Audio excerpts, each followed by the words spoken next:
Who's ready to learn about items in a series? Even if you're not really feeling it, this lesson is short and sweet, so let's get right to the point. When we make a grocery or to-do list, we typically separate each item by starting a new line. When we make lists in our writing, we separate items in a list or series using punctuation. The most common punctuation we use to separate items in a series is a comma, but sometimes a semicolon is needed as well. For example, imagine you are asking someone to collect ingredients for a recipe. You'd write this using a list separated by commas. Please take out the sugar, comma, butter, comma, flour, comma, and eggs. Notice that a comma is used after each item. There is an exception, however. The comma used before the conjunction, in this case, and, is called an Oxford comma. It gets its name from the Oxford Style Manual, which is a fancy guide that gives rules and advice for writing and publishing.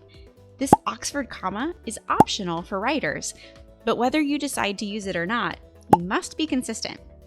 Without the Oxford comma, the sentence would look like this. Please take out the sugar, comma, butter, comma, flour, and eggs. Notice there's no comma after the word flour. Because most writing guides recommend using the Oxford comma, we will be using them throughout this lesson. Now you know that we use commas to separate items in a list, but we also use commas for anything else that comes in a series. For example, first, I eat dinner, comma, and then I brush my teeth, comma, wash my face, comma, change into pajamas, Oxford comma, and go to bed. I can sign up for yoga, comma, soccer, comma, art, Oxford comma, or writing. Here's your takeaway so far. We use commas to separate items in a list or series when the items are simple and have no punctuation within them. But what about when one or more items in a series are more complex and already involve a comma on their own? That's where semicolons come in. Some examples where a semicolon would be needed include listing cities and states together, people with their titles, or multi-item sections like in the following examples.